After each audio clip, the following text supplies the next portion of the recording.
Hey folks, Jim Thomas here, Fitness Management and Consulting. Appreciate you being here at the channel today. And for those of you that have not yet done so, please hit that subscribe button. I appreciate it. And if you find the content that I provide beneficial, please hit that like button as well.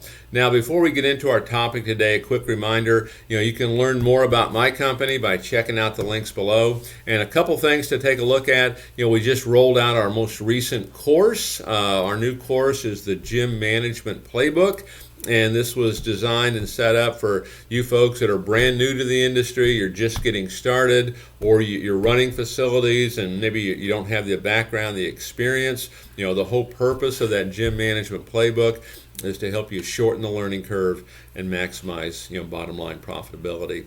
In addition to that, check out our funding link below. Again, if you're a new operation just getting started, you need funding, or if you're an existing operation, you need money for marketing, you need money to expand your staff, to improve your facility, great way to get that done. The funding link, you could potentially qualify for up to $250,000 in funding with no collateral. So be sure to check it out, and let's get into our topic here today. And our topic today is 10 essential things that successful gyms have in common.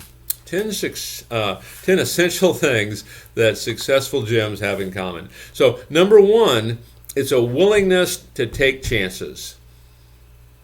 A willingness to take chances. And the thing about taking chances, we don't do it because it's safe or certain. We do it because it's worth the risk. Okay? Don't be afraid to take chances. If we just kind of sit there and don't take action, for the most part, that's going to be a recipe for failure. So, number one, a willingness to take chances. Number two, we have a unique value. There's true differentiation. The successful gyms are bringing true differentiation to the marketplace. What are you doing that nobody else is doing? And does your customer know that? Okay? What part of the audience are you marketing to that nobody else is marketing to? So make sure you've defined a unique value. Make sure everybody knows about it.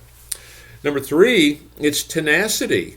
It's that persistence, it's that determination, it's that we never stop no matter what. Okay, and like when we talk about putting together a plan of actions, and we talk about roadblocks and setbacks and plan B, one of the things that I found over the years for sure, the best gym owners are the ones that are good at plan B. Okay, because if plan A doesn't happen like you want, hey, we pivot because we're not going to make success an option. We're going to have tenacity, we're going to have persistence, we're going to have determination.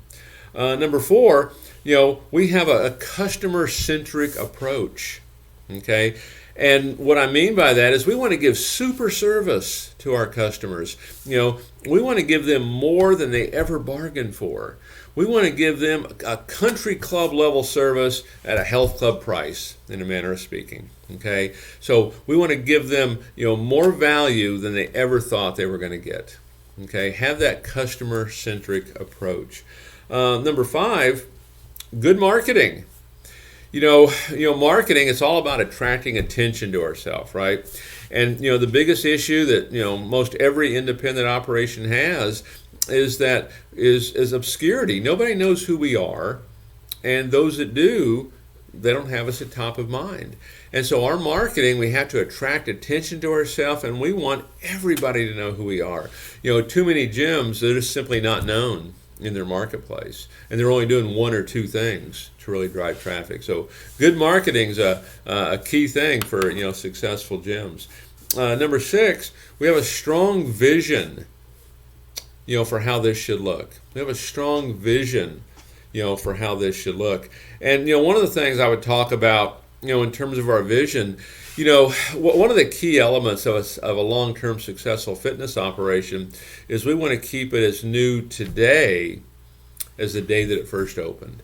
And so it constantly evolves, and it's new and it's fresh, and it's kind of like you have that new car smell, continually almost. Because if you don't, you become very vulnerable, to competition. You become very vulnerable to other trends in the industry. So have this strong vision. You want to keep your facility, your business as new today as it was the day that it first opened.